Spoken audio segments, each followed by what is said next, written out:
육신적인 문제들을 직접적으로 건드리면서 먹고 사는 문제, 가장 기본적인 문제로 우리를 시험한다라고 하는 사실을 우리가 알아가는 것입니다. 우리가 가장 관심을 가지고 우리가 가장 중요하게 생각하는 경제적인 문제로부터 마귀의 시험은 다가오는 것입니다. 자, 여기에 대해서 예수님 뭐라고 대답하셨습니까? 4절을 보실까요? 예수께서 대답하셨다. 성경에 기록하기를 사람이 빵으로만 살 것이 아니라 하나님의 입에서 나오는 모든 말씀으로 살 것이다 하였다. 정말로 우리를 인간답게, 하나님의 백성답게, 예수님의 제자답게 살아가게 하는 것은 빵이 아니라 하나님의 말씀이라고 하는 것입니다. 여기 빵으로만이 아니라고 말씀하시면서 예수님은 사람이 빵으로 살아야 하는 것을 부정하지는 않으셨어요. 그러나 그것보다 더 중요한 것이 있다. 빵의 문제, 배고픔의 문제보다 더 중요한 것은 하나님의 말씀대로 살아가느냐 아니냐 하는 것이라고 지금 이야기하고 있는 것입니다. 여러분, 우리에게 경제적인 문제 해결은 중요한 능력이 있다면 그 능력을 이용해서 이 경제적인 문제 해결을 위해 우선적으로 사용하는 것이 우리들이 흔히 하는 일입니다. 그러나 지금 예수님은 하나님의 말씀이 더 중요하다. 빵이나 물질의 문제가 중요하지 않은 것은 아니지만, 그러나 그것보다 더 중요한 것은 하나님이신 능력을 가지고 하나님의 뜻을 이루는, 하나님의 말씀을 이루는 일에 먼저 사용해야 한다고 말씀하고 있는 것입니다. 여러분, 이 예수님의 대답이 여러분에게도 동의가 되어질 간절히 축원합니다. 빵이 아니라 하나님의 말씀을, 그것이 중요하고 그것이 이루어지는 것이 중요하다. 그래서 우리는 하나님의 백성이고 자녀고 예수님의 제자로서 내게 물질이 없고 물질이 부족한 것을 한탄하고 그것을 위해서 발버둥치기보다는 하나님의 말씀대로 순종하며 살지 못하고 있다고 하는 사실을 부끄러워해야 하는 것입니다. 여러분, 먹고 사는 문제나 물질의 문제도 중요하죠. 그것보다 하나님의 말씀과 그 말씀이 이루어지는 것을 우선할 수 있는 우리 모두가 다 되시기를 간절히 축원합니다. 자, 예수님께서 이렇게 첫 번째 시험을 통과하시자마자 마귀는 예수님을 성전 꼭대기로 데리고 갔습니다. 그리고 말하죠. 이 성전 꼭대기는 예루살렘 성전을 말합니다. 자, 5, 6절을 보실까요? 그때 악마는 예수를 그 거룩한 도성으로 데리고 가서 성전 꼭대기에 세우고 말하였다. 내가 하나님의 아들이거든 여기에서 뛰어내려 보아라. 성경에 기록하기를 하나님이 너를 위하여 자기 천사들에게 명령하실 것이다. 그리고 그들이 손으로 너를 떠받쳐서 너의 발이 돌에 부딪히지 않게 할 것이다 하였다. 그 성전 꼭대기에서 뛰어내리면, 그러면 성경에 나와 있는 대로, 이 성경은 시편 91편 11절의 말씀이에요. 이것을 인용해서 사단이 그 성경이 천사를 통하여 상처를 입히지 않도록 안전하게 해준다 그랬으니 그렇게 해주시지 않겠느냐. 자, 이 사단의 말을 한번 잘 보세요. 사단은요, 하나님의 말씀을 인용하고 있습니다. 마귀도 하나님의 말씀을 알고 이를 이용한다고 하는 것을 기억하세요. 다시 말하면 우리가 하나님의 말씀을 올바로 제대로 알지 못한다면 마귀에게 이용당할 수 있다고 하는 것을 말해줍니다.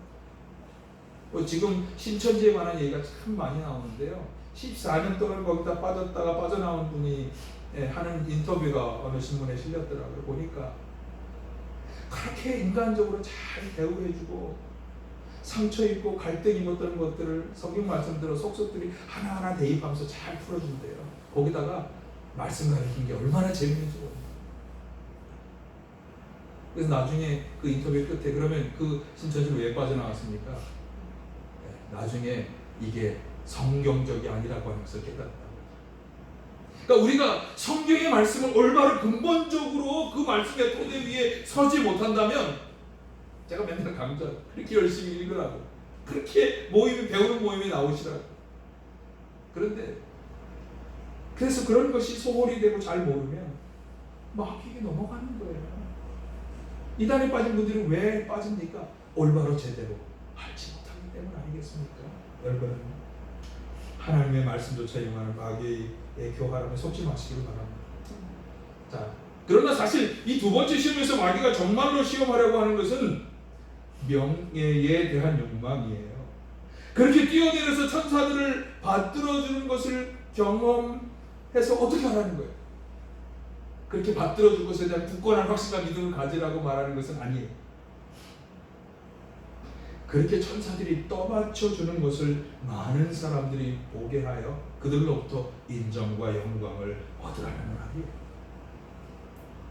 그러니까 그 일을 통해서 하나님의 아들이라고 하는, 나는 능력 있는 하나님의 아들이라고 하는 것을 다른 사람들에게 알게 해서 영광을 받으라고 하는 말입니다. 이렇게 거꾸로 말할 수 있게 사람들로부터 인정과 영광을 받기 위해서 그 하나님의 능력을 좀 빌리는 것이 어떻겠느냐? 그 유혹이 있는 것이죠. 자신의 명예를 위해, 자신의 이득을 위해, 자신의 인기를 위해 하나님을 이용하라고 하는 유혹인 것입니다. 그렇게 본다면 사실 이 유혹은 오늘 우리에게도 수시로 다가오는 유혹입니다.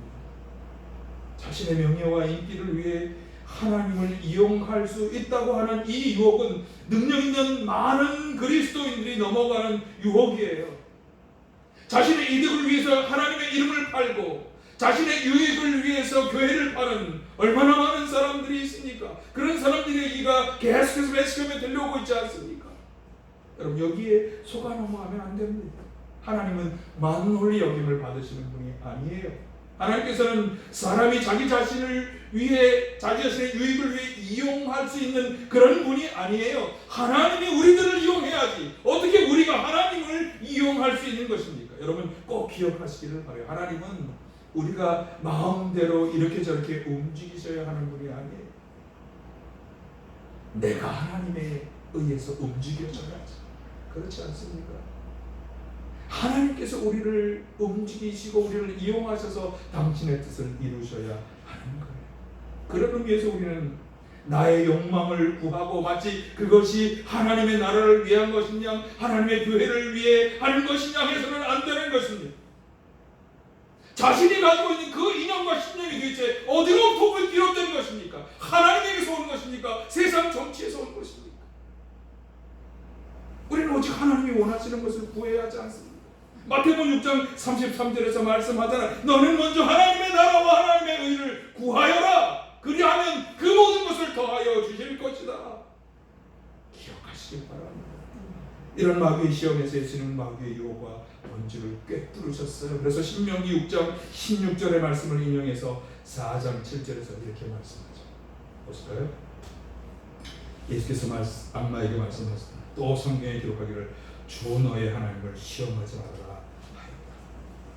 하나님을 이용하여 자신의 이득을 채우는 이 일은 사실은 하나님을 시험하는 일이 된다고 하는 것입니다. 출애굽기에 나온 이스라엘 백성들이 먹을 것 입을 것이 없을 때 원망했던 것처럼 하나님을 원망하거나 대드는 그런 일과 비슷한 일이라고 하는 거죠. 여러분, 이것은 하나님의 은혜 가운데 살아가야 할 우리 그리스도인들이 결코 해서는 안 되는 일이라고 하는 것을 기억하시길 바라요. 하나님의 말씀을 잘 읽고 제대로 깨닫고 아시기를 바랍니다. 그래서 말씀도 인용하는, 하나님의 말씀도 인용하는 마귀에게 넘어가지 마시길 바랍니다. 함부로 자신의 욕망을 위해 하나님을 이용하고 하나님을 시험하는 어리석음을 범하지 마시기 바랍니다. 이제 마귀는 최후의 도전을 합니다. 높은 산으로 데려가서 천하를 보여주면서 자기에게 절하면 모든 것을 주겠다는 거죠. 8, 9절을 보시겠습니다. 또다시 악마는 예수를 높은 산으로 데리고 가서 세상의 모든 나라와 그 영광을 보여주고 말하였다. 내가 나이가 엎드려서 절을 하면 이 모든 것을 내게 주겠다. 마귀는 자기를 섬기면 자기가 지배하는 세상의 모든 것을 다 주겠다고 유혹합니다. 권력의 유혹인데요. 보세요. 마귀가 주는 것은 달콤합니다. 세상에서의 부귀와 영화와 온갖 즐거움과 쾌락들, 그런 것을 다 누리며 살 수 있다는 그런 유혹이죠. 조건은 한 가지입니다. 마귀 자신을 섬기라는 것입니다. 그러면 이 모든 것을 다 주겠다는 거죠. 여러분, 우리가 이 세상 가운데 살면서 가장 크게 경험하게 되는 유혹이 바로 이 유혹이에요. 세상 가운데 우리가 얻고 누릴 수 있는 수많은 것들을 그걸 기대하고 욕망하고 자연스럽게 하나님이 아닌 다른 것들을 의지하며 기대하며 살아가게 하는 것, 그것을 조심해야 합니다. 여러분이 기대하고 바라는 것이 어디로부터 비롯된 것입니까? 잘 생각해 보세요. 그 배후에는 사단이 도사리고 있는 거예요. 하나님을 떠나고 하나님의 진리를 떠나 사단을 섬기고 세상을 섬기도록 만들게 하고 있는 것입니다. 하지만 우리는 분명히 알아야 하죠. 아무리 많은 돈과 명예와 권력이 있다 할지라도 세상에 우리는 수많은 쾌락들도 사실 생각해보면 이 세상에서의 잠시 잠깐의 일에 불과한 것 아니겠습니까? 이 세상에서 잠시 잠깐 그 모든 것을 누린다 할지라도 마지막 날 영원한 지옥불에 떨어진다면 그것이 다 무슨 소용이 있겠습니까? 사실 이러한 이 세상 일과 비교해서 하나님 주시는 영원한 나라의 것을 한번 여러분 생각해보세요. 영원한 것 아니겠습니까? 하나님께서 당신의 자녀의 백성된 성도들에게 약속해 주신 것은 하나님 나라에서의 영원한 생명의 삶인 것입니다. 이 세상에서 유한한 인생이 여러분 아무리 길게 여기신다 할지라도 하나님의 입장에서 본다면 잠시 잠깐에 불과하다는 것을 기억하시기 바랍니다. 잠시 잠깐을 위해 영원을 잃지 마시기를 간절히 축원합니다. 이제 10절에서 예수님께서 마귀의 최후 도전에 대해 마지막 한마디를 하시죠. 10절, 그때 예수께서 그에게 말씀하셨다. 사단아 물러가라. 성경에 기록하기를 주 너의 하나님께 경배하고 그분만을 섬겨라 하셨다. 구약 성서 신명기 6장 13절을 인용하신 건데요.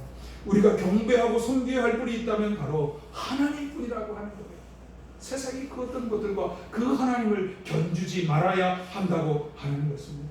여러분, 이 예수님의 단호한 이 결단을 우리가 본받아야 합니다. 시험이 다가올 때 단호한 제사로 신앙의 중심을 바로하고 마귀를 물리쳐야 하는 거죠. 흔들림이 있거나 망설임이 있어서는 안 되는 것입니다. 마귀는 우리의 의심과 주저와 망설임을 이용하고 그것을 틈타는 것이죠. 예수님처럼 단호한 자세로 마귀를 대적하여 물리칠 때 마귀는 물러갈 수밖에 없는 것입니다. 야고보서 4장 8절에서 분명히 말씀, 마귀를 대적하라 그리하면 물러갈 것이다 말씀을 꼭 기억하시고 하나님에 대한 절대적인 믿음으로 잘 무장하셔서 다가오는 모든 이런 유혹들을 시험을 이기시기를 바랍니다. 자, 이 세 가지 시험을 잘 보면 마귀는 우리 인간의 욕망을 이용한다고 하는 것을 우리가 알 수 있어요. 당장 필요한 것으로, 우리가 가장 원하는 것으로, 우리의 욕망을 충족시키는 것으로 유혹하는 것입니다. 하지만 우리는 이런 시험들을 통해서 예수님이 본인이 자신이 하나님의 아들인 것을 역설적으로 증명해 보이셨다고 하는 것을 우리가 기억해야 하죠. 여러분, 우리에게 반드시 이 시험은 다가올 것입니다. 자이든 타이든 우리는 이 시험을 통과해야 합니다. 이 시험을 통해 우리가 누구인가, 나는 어떤 사람인가를 드러내야 합니다. 이런 점에서 우리는 예수님처럼 하나님의 자녀요 제자인 것을 증명할 수 있어야 하는 것입니다. 여러분, 굳건한 믿음과 말씀으로 잘 묵상해서 이 마귀 악한 영을 물리치실 수 있기를 바랍니다. 마귀라는 존재는요, 눈에 보이는 어떤 존재일 수 있습니다. 그러나 그보다 우리의 어려움을 교묘히 이용하여 유혹하는 존재이고요, 우리가 당장 급하고 필요한 것을 통해 하나님을 떠나가게 만드는 존재이고요, 하나님 대신에 다른 어떤 것을 더 귀중하게 여기게 하는 존재가 바로 우리에게 사단이요 마귀라고 하는 것을 기억하시길 바랍니다. 지금 이 코로나19로 인한 이 상황은 어쩌면 우리 모두에게도 시험입니다. 테스트이거나 또 유혹의 시험일 수 있습니다. 열심히 기도하시기를 바라고 말씀을 굳게 부여잡으셔서 말씀의 토대 위에 굳건히 서셔서 이 모든 시험을 잘 이겨내시고 하나님이 기뻐하시고 인정하시는 하나님의 귀한 백성, 자녀, 제자로 인정받으시기를 간절히 바랍니다. 사랑의 아버지, 사순들을 시작하면서 테스트이거나 또는 유혹의 시험이 다가올 것을 알게 하시니 감사합니다. 이런 물질과 명예와 권력의 욕망이 시험으로 다가오게 하나님을 떠나게 하거나 하나님을 저버리게 하려 할 때 이기는 성도 되게 하여 주시옵소서. 예수님처럼 저희들도 하나님의 말씀으로 잘 무장하여 이 모든 시험을 이기게 하여 주시옵소서. 여러분, 아픈 곳에 손을 얹고 함께 기도합니다. 나사렛 예수 그리스도의 이름으로 명하니 성도들의 모든 연약한 아픔, 질병, 상처의 원인들은 떠나가고 치유될지어다. 성도들을 가운데 들어와서 방해하고 해방하는 악한 영 어둠의 영들은 떠나갈지어다. 나사렛 예수 그리스도의 이름으로 명하노니 성도들의 모든 연약한 아픔, 질병, 상처들은 치유되고 회복될지어다. 아멘. 주님 역사하여 주시옵소서. 아멘. 예수님의 이름으로 기도하옵나이다. 아멘. 우리 찬송가 634장 찬양 묵상하면서 헌금 봉헌하겠습니다. 모든 것이 주께로부터 왔으니 힘을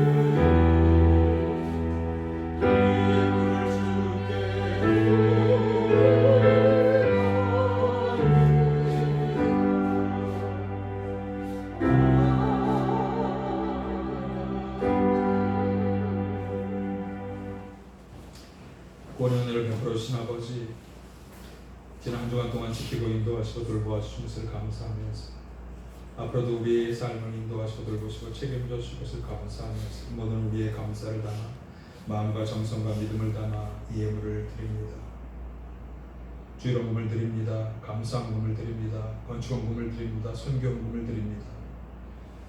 바친 예물마다 기억하여 주고 약속하신 은혜와 사랑과 축복으로 함께하여 주시옵소서. 무엇보다 당신 앞에 예배드리는 성도들 가운데 일용할 양식을 주시고 주님의 행령의 손길로 함께 하시며 도와주시옵소서. 죄와 악으로부터 보호하여 주시고 악한 영 어둠 영들과의 싸움에 승리하게 하여 주옵소서. 더욱 많은 것으로 나누며 성비에 봉사하며 살아가도록 하늘의 부유함을 허락하여 주시옵소서. 이 땅 민족 가운데 은혜를 베풀어 주시고 하나님을 경외하고 백성을 사랑하는 정치 경제 지도자들이 세워지게 하여 주시고 북한 동포들 가운데도 동일한 은혜를 베풀어 주시옵소서. 이제는 성부 성자 성령 삼일째 하나님의 은혜와 사랑과 교통하시며 역사하시며 주님 앞에 나와 예배드릴 모든 성도들과 그 가정과 직장과 기업이 이제부터 영원까지 함께 하시기를 간절히 축원하옵나이다. 아멘.